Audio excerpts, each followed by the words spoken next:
Yan guys, luto ako ng ramen. Yan.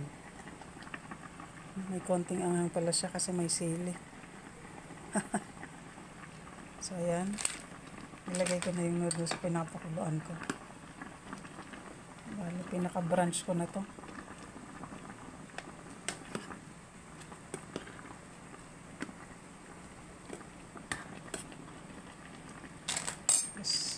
Ito yung ating mga seasoning.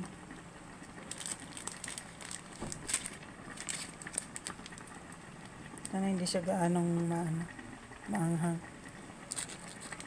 Kasi alam na days, di masyadong magaling sa maanghang. Tapos lalagyan ko siya ng bok choy na gulay. Gusto ko sa noodles yung may bok choy.